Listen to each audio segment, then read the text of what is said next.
शुभ प्रभात। हाम्रो school radio कक्षा कार्यक्रम अन्तर्गत कक्षा 9 को नेपाली विषयको आजको कक्षामा सम्पूर्ण विद्यार्थी भाइ बहिनीहरूलाई म हार्दिक स्वागत गर्दै आजको कक्षा अगाडि बढाउन चाहन्छु। अघिल्लो कक्षामा भाइ बहिनीहरूले हाम्रो अघिल्लो कक्षामा 2 मितको कथा पाठको अनुच्छेद 4 देखि 12 सम्मका अनुच्छेदको सस्वर वाचन, शब्दार्थ र वाक्यमा प्रयोगको अभ्यास भइसकेको छ। भाइ बहिनीहरूले पनि थप अभ्यास गर्नुभयो होला। ती अनुच्छेदमा भएका घटनाक्रमहरूलाई पनि यहाँले ख्याल गर्नुभयो होला। एक पटक ती अनुच्छेदमा रहेका घटनाक्रमहरूलाई ख्याल गर्नुहोस् त। यहाँहरूलाई ख्याल छैन भने, यहाँहरूले सम्झनु भएको छैन भने म यहाँहरूलाई पुनः स्मरण गराउन चाहन्छु। अनुच्छेद 4 बाट 12 सम्म। आकाशमा ढकमक्क तारा उदाइसक्दा पनि कर्णकान्त आइ नपुगेको। कर्णकान्त नभएपछि नेत्रलाललाई जुनेली रात, सारा फाँट जङ्गल निरस र बिरह लाग्दो एवं उराठ लाग्दो भएको। नेत्रलाल चिन्ता र पीरले भुटभुटिरहेको। आधा रात बितेपछि नेत्रलाल निदाउन लाग्दा कर्णकान्त थकित र लखतरान भएर आइपुगेको। नेत्रलालले आफ्नो परम मित्र कर्णकान्तलाई आत्मीयताका साथ के भयो भनेर सोधेको। कर्णकान्तले आफू सदाका लागि मितसँग बिदा माग्न आएको भन्ने कुरा दुखी भएर सुनाएको। यसै गरी यस्ता वेदनामा डुबेको कर्णकान्तलाई नेत्रलालले के भयो, कहाँ जानुभयो, कसलाई भेट्नुभयो, कसैले बोली वचन पो लगायो कि कुनै रोग पो लाग्यो कि भनेर विभिन्न प्रश्नहरू सोधेको सम्मका घटनाहरू हामीले अनुच्छेद 4 देखि 12 सम्म पाउँछौँ। विद्यार्थी भाइ बहिनीहरूले पनि यो कथा अध्ययन गर्दै जाँदा, पढ्दै जाँदा यसका घटनाक्रमहरूलाई पनि ख्याल गर्नुहोस्। यस पाठमा आएका नयाँ अप्ठ्यारा शब्दहरूलाई पनि रेखाङ्कन गर्दै जानुहोस् र यहाँहरूलाई ती शब्दहरूको अर्थ, तिनीहरूलाई मौलिक वाक्य गठनमा सहजीकरण गर्न म तयार रहेको छु। विद्यार्थी भाइ बहिनीहरू, अब आजको कक्षामा हामी अनुच्छेद 13 देखि अनुच्छेद अगाडि बढाउँदै लैजानेछौँ र यसमा चाहिँ यहाँहरूले सस्वर वाचन, शब्द अर्थ, वाक्यमा प्रयोग लगायतका अभ्यासहरू गर्न पाउनुहुनेछ।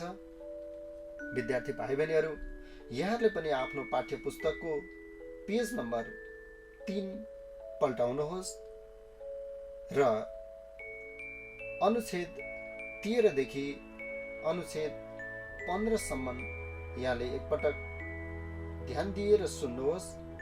यहाँले पनि मौन पठन गर्नुहोस् र कठिन लागेका, अप्ठ्यारो महसुस गर्नुभएका शब्दहरूलाई रेखाङ्कन गर्दै जानुहोस् र तिनीहरूको अर्थ र वाक्यमा प्रयोग म यहाँहरूलाई सिकाउँदै अगाडि बढ्नेछु। भाइ बहिनीहरू, सस्वर वाचनको क्रम अगाडि बढौँ। अनुच्छेद नम्बर 13।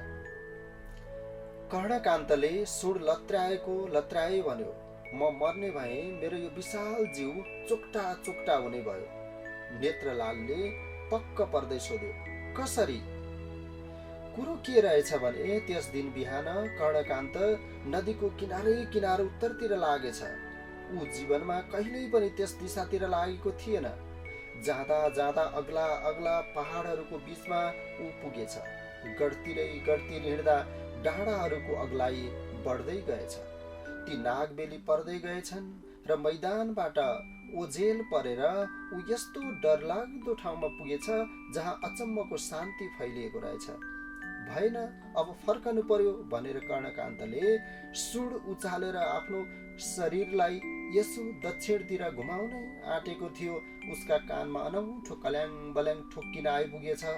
यस्तो सुनसान ठाउँमा पनि को बस्दा रहेछन् हेर्नु पर्यो भरे नेत्रलाललाई छक्क पार्दै तिनका विषयमा भन्न पाइनेछ भन्ने विचारले कर्णकान्त त्यस होहल्लातिर गएछ। सर्प गुणुल्किए जस्ता डाँडाहरूको फेदतिर जङ्गलको बीचमा एउटा सानो खुला चौर रहेछ, जसमा ठुल्ठुला रुखका मुढाहरू जोतेर आगो बाली त्यसका वरिपरि राक्षसहरू नाचिरहेका रहेछन्। त्यो एउटा असाध्यै राम्रो र ठुलो ओढारमा गएर ठोक्किएको रहेछ। राक्षसहरू त्यस ओढारको मुखबाट पानी बगे जस्तै चौरतिर निस्कदा रहेछन्। भाइ बहिनीहरू, यहाँहरूले 13 देखि 15औं अनुच्छेदसम्मका कुराहरू यहाँले सुन्नुभयो, यहाँले पनि पढ्नुभयो होला। यहाँहरूले 13औं अनुच्छेदमा कुनै त्यस्तो अप्ठ्यारो शब्द फेला पार्नुभयो त? हो, तपाईँले जस्तै यहाँ जीव भन्ने शब्द यहाँ रेखाङ्कन गर्न मैले पनि भ्याएको छु। त्यो जीव भन्ने शब्दको अर्थ के होला? जीव भनेको चाहिँ शरीर होइन, शरीरलाई हामी जीव भन्छौँ। जस्तै यसलाई चाहिँ मौलिक वाक्य बनाउनु पर्यो भने कसरी बनाउन सकिएला? उसको जीव ठुलो छ अथवा हात्तीको जीव ठुलो छ। यस किसिमले सामान्य अर्थपूर्ण खालका वाक्यहरू बनाउन सक्नुहुन्छ यहाँले। त्यस्तै गरी अनुच्छेद 14 पनि कुनै त्यस्तो अप्ठ्यारो शब्द फेला पार्नु भयो त? त्यहाँ पक्क भन्ने एउटा शब्द छ। त्यो पक्क भन्ने शब्दले के बुझाउँछ होला? पक्क भनेको चाहिँ जिल्ल, छक्क अथवा ट्वाल्ल भन्ने यसको चाहिँ अर्थ रहन्छ। अब यसलाई तपाईँले आफ्नै खालको वाक्य, मौलिक वाक्य बनाउनु भयो भने कसरी बनाउन सक्नुहुन्छ त? जस्तै सुन्नुहोस् है त।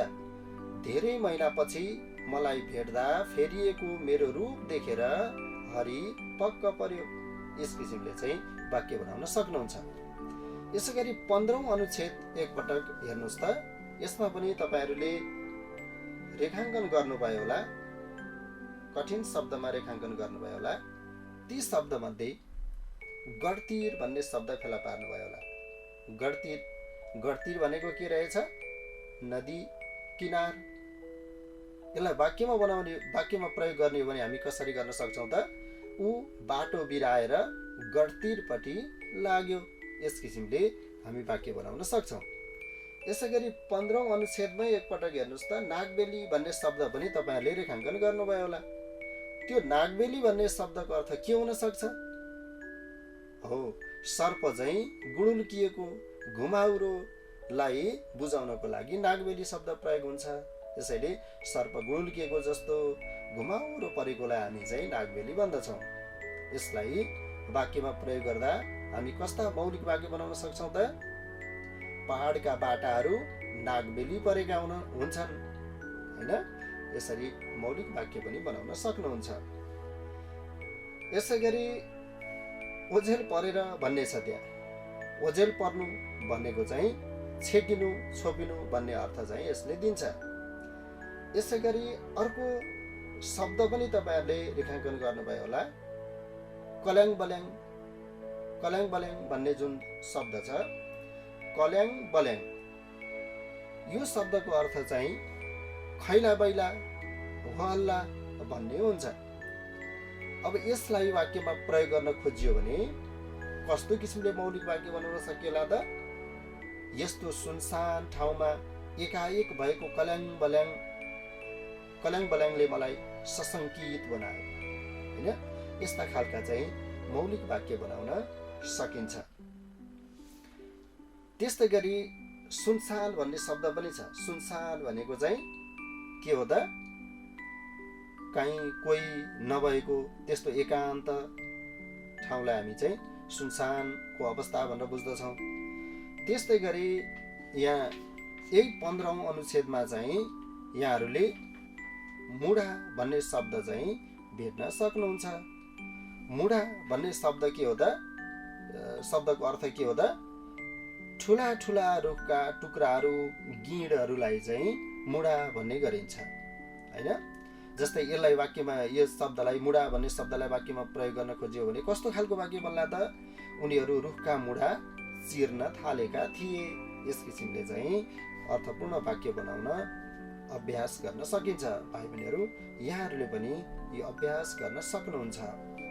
यसै गरी यहाँ ओढार भन्ने अर्को शब्द पनि यहाँहरूले रेखाङ्कन गर्नुभयो होला। भन्नुहोस् त, ओढार भनेको के होला? ओढार भन्ने शब्दको आशय चाहिँ गुफा, कन्दरा भन्ने हुन्छ।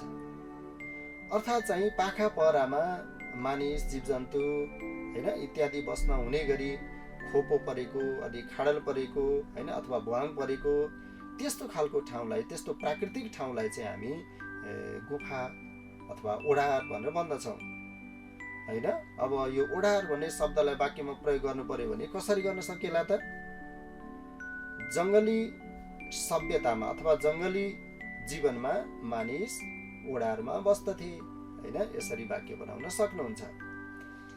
यसै गरी 15औं अनुच्छेदसम्म यहाँहरूले ससर वाचन सुन्नुभयो। यहाँहरूले पनि नौला लागेका शब्दहरूको रेखाङ्कन गर्नुभयो। तिनै मध्ये केही शब्दहरूको अर्थ र तिनीहरूलाई वाक्यमा प्रयोगको अभ्यास यहाँहरूले गर्नु नै भयो। भाइ बहिनीहरू, यहाँहरूलाई पनि कठिन लागेका अरू नौला लागेका अरू शब्दहरूलाई रेखाङ्कन गर्दै तिनीहरूको अर्थ पहिचान र वाक्यमा प्रयोगको अभ्यास यहाँहरूले पनि गर्न सक्नुहुन्छ। भाइ बहिनीहरू, अब 16औं अनुच्छेददेखि 20औं अनुच्छेदसम्म यहाँहरूले ध्यान दिएर हेर्नुहोस् है त। बडे मानको हात्ती एक्कासी त्यहाँ आइपुग्दा एउटा राक्षसले उफ्रदै त्यसको छेउमा गएर हर्ष प्रकट गरेछ। हाम्रा राजाले हिजो राति सपनामा हात्तीको मासु खाएको देखेका थिए। आज साँच्चै खान पाउने भए। हामीले पनि हात्तीको मासु चाख्न पाउने भयौँ। सपनामा जे देख्यो विपनामा त्यही कहाँ पुग्छ र? कर्णकान्तले विरोध जनाएछ।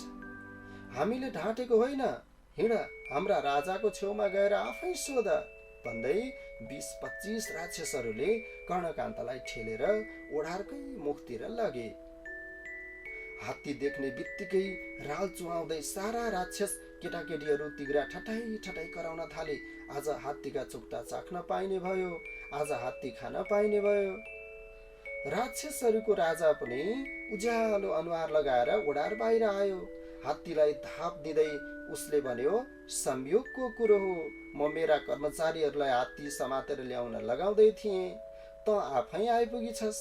कुरो के भने, मैले सपनामा हात्तीको मासु खाएको थिएँ र मेरो सपना जहिले पनि मिल्छ। तँलाई म अब काटकुट पार्न लगाएर खान्छु, बुझिस् नाङ्ला काने? यसरी 20औं अनुच्छेदसम्म यहाँहरूले सुन्नुभयो। 20औं अनुच्छेदसम्म आइपुग्दा यहाँहरूले त्यस्ता नौला अप्ठ्यारा शब्दहरू रेखाङ्कन पक्कै पनि गर्नुभयो होला। एकपटक 16औं अनुच्छेद हेर्नुहोस् त। 16औं अनुच्छेदमा यहाँले बडेमान भन्ने शब्द रेखाङ्कन गर्नुभयो होला। बडेमान भन्ने शब्दको अर्थ के होला? बडेमान भनेको चाहिँ धेरै ठुलो, विशाल, भयङ्कर भन्नेले चाहिँ अर्थ दिन्छ। यसलाई यो बडेमान शब्दलाई वाक्यमा प्रयोग गर्दा 4 कोसे झाडीमा बडेमानको हात्ती बस्दथ्यो। यस किसिमले यहाँले चाहिँ आफ्नै खालको वाक्य बनाउन सक्नुहुन्छ। यसै गरी 20औं अनुच्छेदमा यहाँले एकपटक हेर्नुहोस् त। 20औं अनुच्छेदमा यहाँले धाप दिँदै भन्ने शब्दमा पनि रेखाङ्कन गर्नुभयो होला। धाप दिनुबाट धाप दिँदै भन्ने यहाँ चाहिँ शब्द बनेको छ। धाप दिनु भनेको चाहिँ पिठोमा हत्केलाले थपथपी गर्ने भन्ने बुझिन्छ भाइ बहिनीहरू।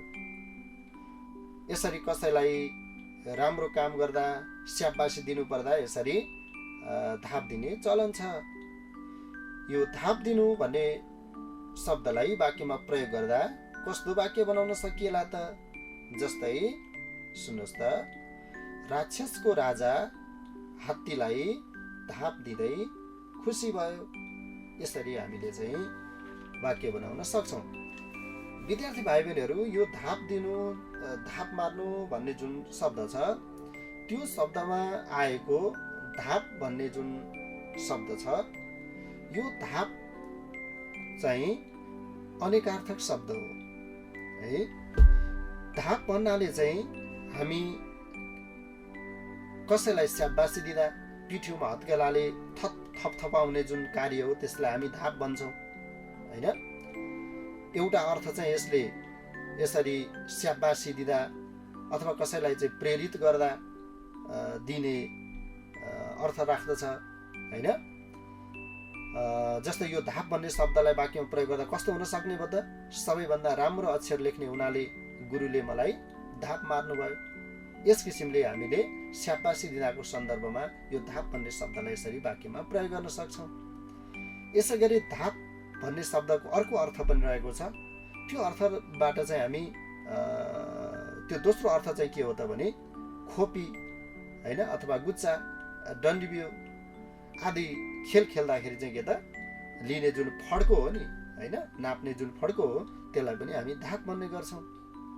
यसै गरी अर्को अर्थ तेस्रो अर्थमा जाने हो भने धाप भन्ने शब्दले पानी जमेको भासिने ठाउँ, दलदल, भास भन्ने बुझाउँछ हैन। जस्तै यो ठुलो शरीर भएको गैँडा धापमा भासियो भन्ने वाक्य यसबाट बनाइयो भने हामीले यो धाप भन्ने शब्दको अर्थ पनि बुझ्न सकिन्छ। यसरी भाइ बहिनीहरू यो धाप मार्नु अथवा धाप दिनु भन्ने जुन पद छ त्यसबाट हामीले यसरी धापको अर्थ चाहिँ बहु अर्थ रहेछ भन्ने कुरा, अनेक अर्थ रहेछ भन्ने कुरा थाहा पाउन सक्छौँ। यहाँहरूले यो कुरा ख्याल गर्नुहोला। यसै गरी अनुच्छेद 20 मा एकपटक यहाँले हेर्नुहोस् त नाङ्लाकानी भन्ने शब्द छ त्यहाँ हैन। नाङ्लाकानी भन्ने बित्तिकै ठुला ठुला कान हुने अथवा नाङ्ला जत्रा कान हुने भन्ने बुझिन्छ र हात्तीलाई विशेष गरी नाङ्लाकानी भन्ने चलन पनि छ है। यही अनुच्छेदमा चाहिँ राक्षसको राजाले हात्तीलाई नाङ्लाकानी भनेर सम्बोधन गरेको छ है। यसै गरी भाइ बहिनीहरूले यो 20औं अनुच्छेदसम्मका कुराहरू ख्याल गर्नुभयो, त्यहाँ आएका शब्दहरूलाई पनि ख्याल गर्नुभयो र यहाँहरूले केही नयाँ अप्ठ्यारा शब्दहरूको अर्थ र तिनीहरूलाई वाक्यमा प्रयोगको पनि अभ्यास गर्नुभयो। अब भाइ बहिनीहरू अनुच्छेद 21 बाट अगाडि बढ्नुहोस् है त। 21 बाट 25 सम्मको अनुच्छेद एकपटक ध्यान दिएर सुन्नुहोस् है त। मेरो नाम कर्णकान्त हो, मलाई कर्णकान्त भनेर बोलाउनुहोस्। कर्णकान्तले भने कर्णकान्त होस् कि नाङ्लाकानी होस् के फरक भयो? अब तैँले हाम्रा राजाको सपना पुर्याउनै पर्छ। एउटा राक्षसले बिचैमा टिप्पणी गर्यो। तपाईँ तारे तैँले अब स्वादिलो चोक्टा हुनै पर्छ। अर्काले थप्यो। सपना त सपना हो, त्यो विपना कसरी हुन्छ नि? कर्णकान्तले सोध्यो। मैले देखेपछि सपना पनि विपना हुन्छ बुझिस्? मेरो सपना कहिल्यै खेर जाँदैन, राक्षसको राजाले जवाफ दियो। भाइ बहिनीहरू यहाँहरूले अनुच्छेद 21 देखि 25 सम्म सुन्नुभयो र यी अनुच्छेदमा यहाँहरूले कुनै त्यस्ता कठिन वा नौला वा अप्ठ्यारा शब्दहरू रेखाङ्कन पक्कै पनि गर्नुभयो होला। यहाँहरू एकपटक ती रेखाङ्कन गरिएका शब्दहरूलाई हेर्नुहोस्। यहाँहरूले अनुच्छेद 22 को टिप्पणी गर्नु भन्ने शब्दलाई रेखाङ्कन गर्नुभयो होला। टिप्पणी गर्नु भन्ने यो पदावलीको अर्थ के हो त? विचार पोख्नु, मत राख्नु जस्तो यसले चाहिँ आशय बुझाउँछ। जस्तै यसलाई वाक्यमा प्रयोग गर्ने हो भने श्यामले कोरोना भाइरस बारे टिप्पणी गर्यो। यसरी यहाँले मौलिक वाक्य बनाउन सक्नुहुन्छ। यसै गरी अनुच्छेद 23 मा एकपटक हेर्नुहोस् त। त्यहाँ तपाईँ तारे भन्ने शब्द आएको छ। तपाईँ तारे भन्ने शब्दको आशय चाहिँ के हो त? के होला? त्यो कुरा साँचो भन्ने यसले चाहिँ अर्थ दिन्छ। अथवा थिगो अथवा सही थाप्ने भन्ने यसले चाहिँ अर्थ दिन्छ। अब यो तपाईँ तारे भन्ने शब्द चाहिँ तब, त, अरे जस्ता संरचनाबाट बनेको छ। तब प्लस त प्लस अरे गरेर हामी चाहिँ तपाईँ तारे भन्ने शब्द बनाउन सक्छौँ हैन। यो चाहिँ के हो त? गफ गर्दा सही थाप्न प्रयोग हुने एउटा थेगोको रूपमा समेत रहेको छ। यसले चाहिँ हो भन्ने आशय यसले दिन्छ। जस्तै वाक्य यसको तपाईँ तारे भन्नेलाई चाहिँ मौलिक वाक्य बनाउनु पर्यो भने हामी कसरी बनाउन सक्छौँ त? तपाईँ तारे नानी, मैले पनि गुरुले भने चाहिँ राम्ररी पढ भनेको हैन। यसरी यहाँले चाहिँ सरल वाक्य बनाउन सक्नुहुन्छ। तपाईँ तारे मैले पनि त्यही भनेको। यसरी चाहिँ सरल खालका अर्थपूर्ण वाक्यहरू बनाउन सक्नुहुन्छ। विद्यार्थी भाइ बहिनीहरू यहाँहरूले 21 देखि 25औं अनुच्छेदसम्मका कथांश सुनिसक्नुभयो। त्यहाँ प्रयोग भएका अप्ठ्यारा शब्दहरूलाई समेत यहाँले ख्याल गरिसक्नुभयो। यसै गरी यहाँहरू अब 25औं अनुच्छेददेखि 26औं अनुच्छेददेखि 30औं अनुच्छेदसम्म एकपटक ध्यान दिनुहोस्। पेज नम्बर 5 को 26 अनुच्छेददेखि 30 अनुच्छेदसम्म यहाँले एकपटक ध्यान दिएर हेर्नुहोस् है त। कर्णकान्तले धेरै तर्क गर्यो, धेरै बिन्ती गर्यो र धेरै बुझाउन खोज्यो, तर ढुङ्गा जस्तो हृदय भएका राक्षसहरूले पटक्कै मानेनन्। ती उसलाई मारेर खान्छौँ भनेर कराइ नै रहे, उफ्री नै रहे। लाख बिन्ती गर्दा पनि कर्णकान्तको केही लागेन, उसले मर्नै पर्ने भयो। अन्तिम अवस्थामा उसलाई आफ्ना परम स्नेही मित्र नेत्रलालको सम्झना भयो। उसले भन्यो, उसो भए मलाई मेरा मित नेत्रलालसित गएर अन्तिम बिदा माग्न दिनुहोस्। उनीसित बिदा भएर म सोझै यही फर्कन्छु, फरक पर्ने छैन। राक्षसहरू मानेका थिएनन्, तर राक्षसको राजाले भनेछ, हुन्छ मर्नुभन्दा अगाडि तेरो साथीलाई भेटेर आइज, तर फर्कनु चाहिँ पर्छ नि। हवस् भनेर कर्णकान्त आफ्नो वासस्थानतिर लागेछ। धेरै तल आइपुगेपछि उसको जम्का भेट एउटा जरायसित भएछ। त्यस जरायसित कर्णकान्तले सोधेछ, के सपना पनि विपना जस्तै साँचो हुन सक्छ? भाइ बहिनीहरू, यहाँहरूले 26 देखि 30औं अनुच्छेदसम्मका अंशहरू सुनिसक्नुभयो। ती अनुच्छेदमा एकपटक ख्याल गर्नुहोस् त, यहाँहरूलाई कुन कुन शब्द चाहिँ कठिन वा अप्ठ्यारो लाग्यो। पक्कै पनि भाइ बहिनीहरूले रेखाङ्कन गर्नु नै भएको छ। 26औं अनुच्छेदमा एकपटक हेर्नुहोस् त, ढुङ्गाको जस्तो हृदय, ढुङ्गा जस्तो हृदय भनेर त्यहाँनिर एउटा अंश दिएको छ, पदावली दिएको छ हैन। ढुङ्गा जस्तो हृदय, ढुङ्गा जस्तो हृदय भन्नुको अर्थ आशय के होला त? यो कठोर मन भएकोलाई, निर्दयी मन भएकालाई भनिने शब्द हो। अर्थात् ढुङ्गा जस्तो हृदय भन्नाले कठोर मन, निर्दयी मन भएको भन्ने बुझिन्छ। यसलाई वाक्यमा, यो ढुङ्गाको जस्तो हृदय भन्ने पदावलीलाई वाक्यमा प्रयोग गर्दा कस्तो खालको वाक्य बन्न सक्छ त? ढुङ्गा जस्तो हृदय भएका राक्षसहरूले कर्णकान्तको अन्याय विनयलाई पटक्कै मानेनन्। यसरी यहाँहरूले यस्ता खालका वाक्यहरू बनाउने कोसिस गर्न सक्नुहुन्छ। यसै गरी भाइ बहिनीहरू 27औं अनुच्छेदमा स्नेही भन्ने शब्दलाई पनि यहाँहरूले रेखाङ्कन गर्नुभयो होला। स्नेही भन्ने शब्दको अर्थ चाहिँ हामी के बुझ्दछौँ त? मायालु, प्यारो भन्ने यसको चाहिँ अर्थ रहन्छ। यो स्नेही शब्दलाई वाक्यमा कसरी प्रयोग गर्न सकिएला त आफ्नै खालको वाक्य बनाउँदा? आज मेरो स्नेही मित्र कृष्णको जन्मदिन हो। यसरी यहाँले सरल र अर्थ निस्कने खालका वाक्यहरू बनाउन सक्नुहुन्छ। भाइ बहिनीहरू, एकपटक 30औं अनुच्छेद हेर्नुहोस् त, जहाँ जम्का भेट भन्ने शब्द छ। जम्का भेट भन्ने शब्द छ। यो जम्का भेट भन्ने शब्दको अर्थ एवं आशय के होला त? एक्कासी हुने दुई पक्षको भेटलाई नै हामी जम्का भेट भन्छौँ। अर्थात् मुखामुख भयो भने पनि यसलाई हामी चाहिँ जम्का भेट भन्छौँ। विपरीत दिशाबाट आएका मानिसहरूको अकस्मात भेटलाई पनि हामी के बुझ्छौँ त? के भन्छौँ त? जम्का भेट भन्छौँ। जस्तै यो जम्का भेटलाई वाक्यमा प्रयोग गर्दा कस्तो वाक्य बन्न सक्छ? एकपटक हेर्नुहोस् त, सुन्नुहोस् त। विद्रोही र सरकारी सेना बीच भन्ज्याङमा जम्का भेट भयो। यसरी जम्का भेट शब्दलाई चाहिँ यहाँले अर्थपूर्ण वाक्य बनाउने कोसिस गर्न सक्नुहुन्छ। र यो अभ्यास यहाँहरूले पटक पटक गर्नुभयो भने निश्चय नै यस्ता शब्दहरूको अर्थपूर्ण वाक्य बनाउने यहाँहरूलाई सिप प्राप्त हुन्छ। भाइ बहिनीहरू, एकपटक यहाँहरूले अनुच्छेद 31 देखि 36 सम्म हेर्नुहोस् त। म ससुर वाचन गर्छु। यहाँहरूले कुनै कठिन अप्ठ्यारा शब्दहरू फेला पार्नुभयो भने त्यसलाई पनि रेखाङ्कन गर्नुहोला। जरायाले कुरै नबुझी प्याच्च जवाफ दिएछ, हुन्छ किन नहुनु। निकै बेरपछि उसले एउटा अर्नालाई चर्दै गरेको देखेछ र त्यसका छेउमा गएर भनेछ, मलाई एउटा कुरो सोध्नु थियो। के?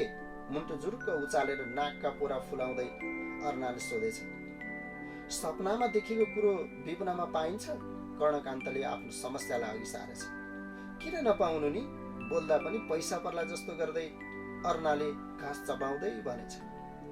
यसरी कर्णकान्त हात्तीले जससित सोधेछ ती सबैले उसलाई निराशै पारेछ। कसैले पनि सपना सपनै हो, त्यो पुरा हुन सक्दैन भनेर भनेनछन्। भाइ बहिनीहरू, यहाँहरूले 31औं देखि 36औं अनुच्छेदसम्म सुनिसक्नुभयो। यहाँहरूलाई कुनै त्यस्तो कठिन लागेको शब्द पक्कै पनि रेखाङ्कन गरिसक्नु भएको छ होला। हुन त यसमा त्यति धेरै कठिन शब्दहरू प्रयोग गरिएको छैन, तथापि 32औं अनुच्छेद एकपटक हेर्नुहोस् त। त्यहाँ अर्ना भन्ने शब्द छ। यो अर्ना भन्ने शब्दको अर्थ के होला? यो चाहिँ जङ्गली भैँसीलाई बुझाउने शब्द हो, होइन? यसैले जङ्गलमा अर्ना चर्दै थियो अथवा चौरमा अर्ना चर्दै थियो। यसरी यहाँले चाहिँ सरल खालको वाक्य बनाई अर्ना शब्दको आशय पत्ता लगाउन सक्नुहुन्छ। भाइ बहिनीहरू, यस पछाडि अनुच्छेद 37 देखि 39 सम्म एकपटक ध्यान दिएर हेर्नुहोस् है त, सुन्नुहोस् है त। कर्णकान्तलाई बाँच्ने आशा नभएकाले उसको सम्पूर्ण फुर्ती सेलाएछ। नेत्रलाललाई आफ्ना मितको दयनीय स्थिति देखेर असाध्यै माया लागेछ। उसले भनेछ, मेरा प्यारा मित, त्यसरी मर्नुभन्दा अगाडि नै खुट्टा तान्न तपाईँ जस्ता वीरलाई सुहाउँदैन। कर्णकान्तले आँखाभरि आँसु पारेर सुनाएछ, म त अब जाने नै भए। मलाई त अब टुक्रा टुक्रा पारेर ती अलक्षिण राक्षसहरूले असुर्ने नै भए। तर तपाईँ भने मलाई सम्झेर चिन्ता नगर्नुहोला, म अब जान्छु पनि। यसरी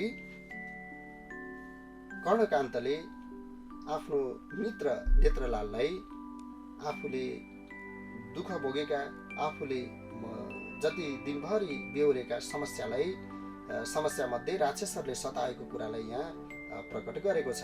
विद्यार्थी भाइ बहिनीहरू, यहाँहरूले पनि यो अनुच्छेद सुन्नु नै भयो, पढ्नु, आफैले पनि मौन पठन गर्नुभयो, शब्दहरूको अर्थ पहिचान गर्ने अभ्यास गर्नुहोला र आउँदो कक्षामा यहाँहरूले थप अभ्यास गर्ने र यहाँलाई सहजीकरण गर्ने बाचा गर्दै म आजको कक्षाबाट बिदा लिन्छु। हस्त, धन्यवाद। यहाँहरूको दिन शुभ रहोस्।